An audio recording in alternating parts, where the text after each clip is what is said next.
بسم اللہ الرحمن الرحیم، السلام علیکم۔ دیسی T V U S A کے ساتھ میں ہوں تابندہ گل۔ آئیے نظر ڈالتے ہیں اب تک کی خصوصی رپورٹ پر۔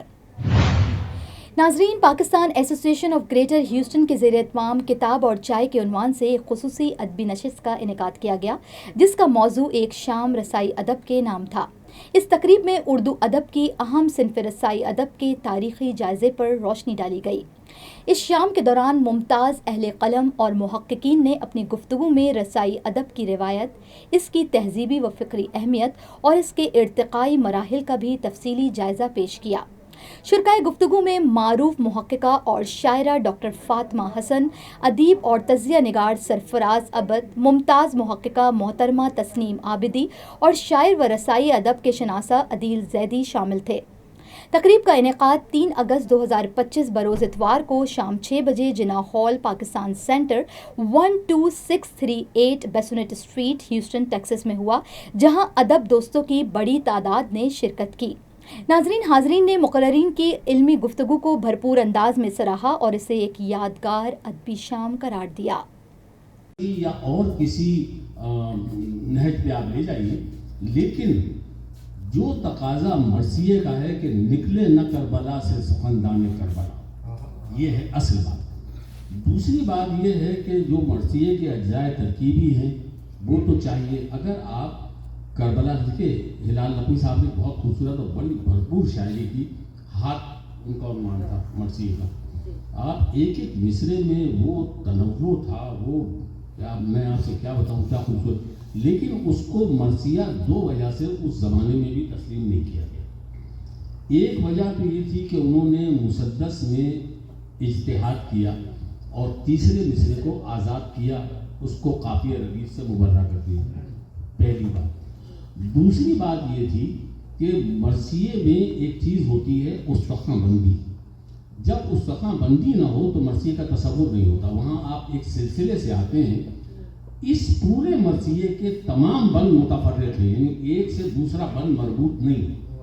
تو اب آپ ایک موضوع پر اگر مسدس کے 100 بند بھی لکھ لیں اور وہ بند رسائی ضرور ہوں گے، لیکن اس کو مرثیے کا نام نہیں دیا جاتا، اس کو مسدسی کہا جاتا ہے۔ صحیح۔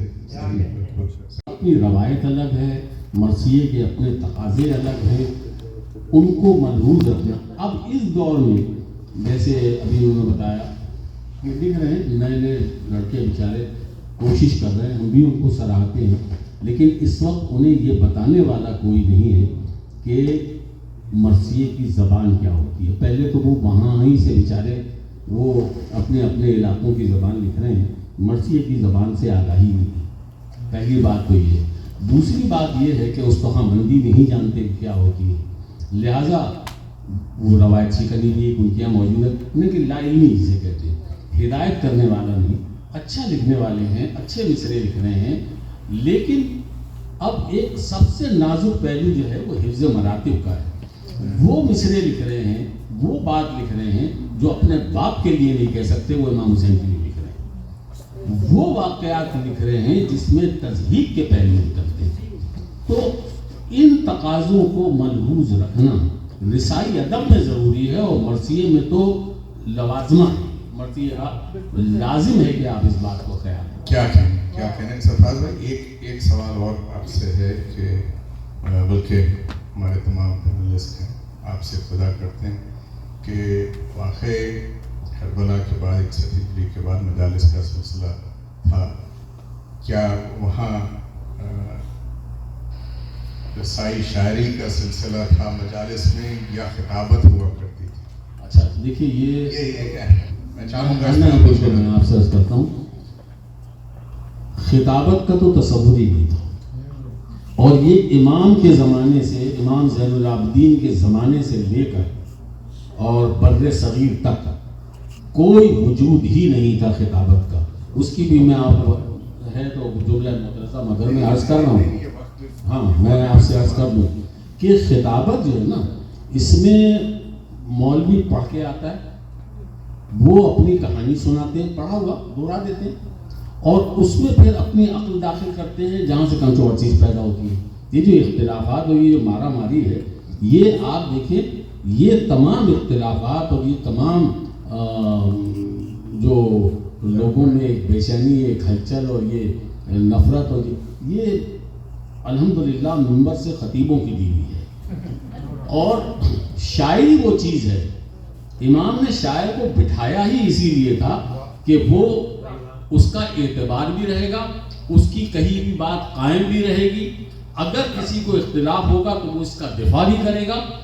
خطابت میں ایسا کچھ نہیں ہوتا، وہ تو ہے مستند ہے میرا فرمایا ہوا. اب آپ ان سے کتنی باتیں، ابھی پرویز بھائی مجھ سے ایک بات کر رہے تھے تو میں نے کہا یہ آپ سے بیٹھ کے گھر میں بات کریں گے ورنہ لوگ سنیں گے تو آپ بھی معطوب ہوں گے، میں بھی ہوں گا. تو یہ مسئلہ تو خطابت تو تھی ہی نہیں، انیس کے زمانے تک خطابت کا کوئی وجود نہیں تھا. ہوا کیا یار میں کس طرح اب اس میں جو ہے نا خطابت جو ہے نا یہ تجارت کی پیداوار ہے، اصل یہ شہرت کی متقاضی ہے، سرمایہ دارانہ نظام کا ایک حصہ ہے.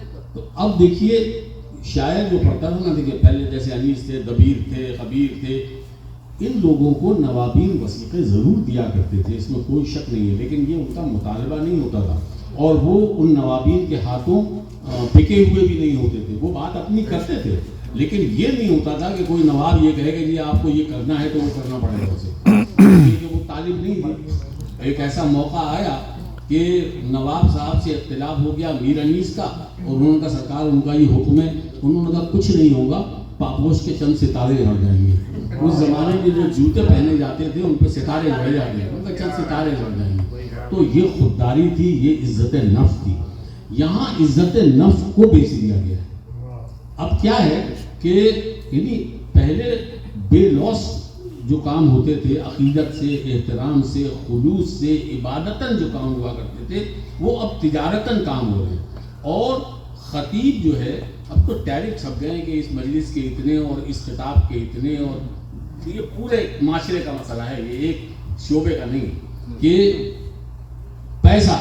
انتہا یہ ہے کہ نماز پڑھانے کے بھی پیسے لیتے ہیں، یہ بھی ہے نا.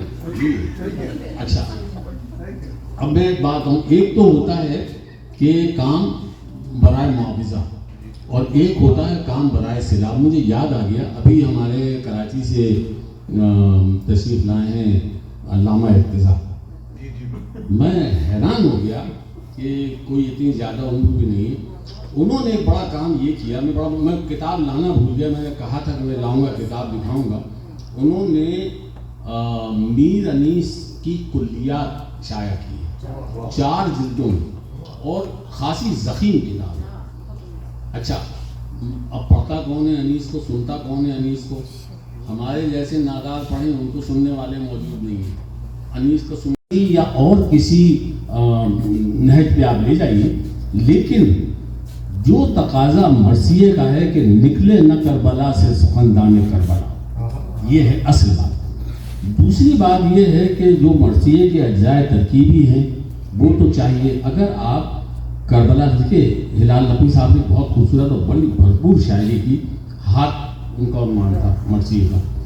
آپ ایک ایک مصرے میں وہ تنوع تھا، وہ میں آپ سے کیا بتاؤں کیا خوبصورت. لیکن اس کو مرثیہ 2 وجہ سے اس زمانے میں بھی تسلیم نہیں کیا گیا.